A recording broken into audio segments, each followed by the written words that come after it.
Hi there, and welcome to Ivan's Daily Photo. We are on day 21, and today I wanted to go back to a basic fundamental piece of photography, which is light. And the reason I want to do that is because even though light is what makes a photograph, there is still many people that have a hard time understanding and appreciating how to use light for the photography. Talking to a friend that was watching the videos made a comment that, what do you mean when you say you're looking for good light? And so to get there, to understanding what is good light, you need to understand what kinds of lights are up there and what do those light, that kind of light does to your subject. So without getting into a long discussion, I just want to take it a very first step on light and just talk about, in this particular video, about quality of light. And when I'm talking about quality of light, I'm talking about light that is harsh or hard light versus light that is soft or diffuse light. And it's not to say that hard light is better than soft light or soft light is better than hard light, as much as it is to understand what hard light does to the subject that you're photographing versus soft light. And so I wanted to kind of quickly, briefly show you what I mean when I'm talking about quality of light.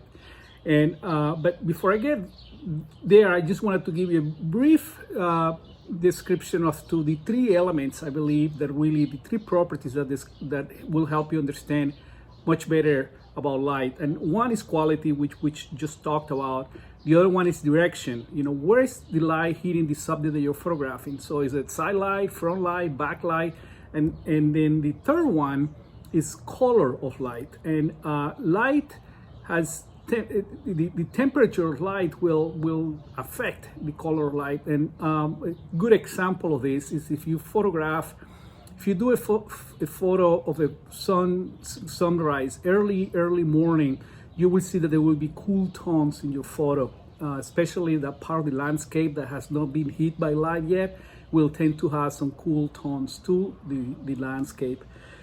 If you photograph a sunset, you will be seeing the opposite. You will see very warm yellow tones on your photograph, and that's basically the temperature of light giving you that warm tone. So you will get either too cool or warm tones. So, but rather than try to make a long video and explaining each one of these three, quality, direction, and color, today we're only going to talk about quality, and I'm going to show you the difference between the two.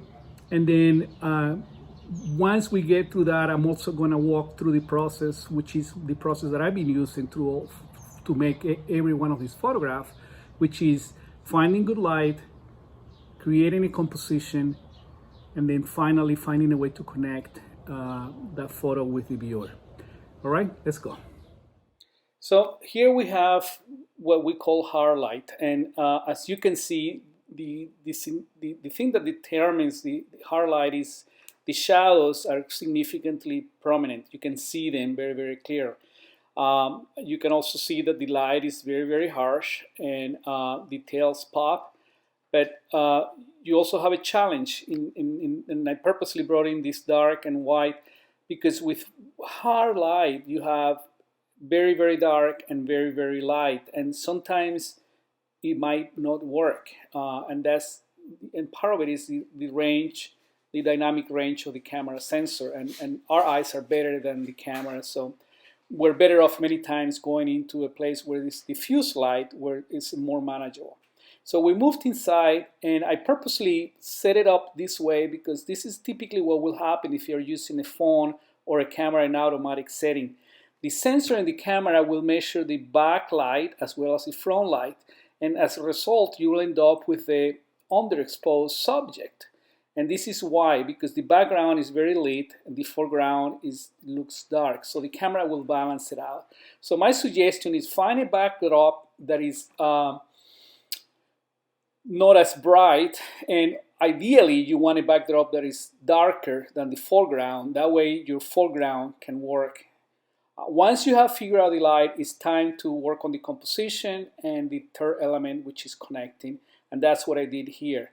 This is my final and photo for today, which is using soft light, reflected light, and it's bringing character to this. And obviously the background is very neutral and subtle, which forces the viewer to look towards the jars and nothing else. So there you have it, my photo for today. I hope you like it.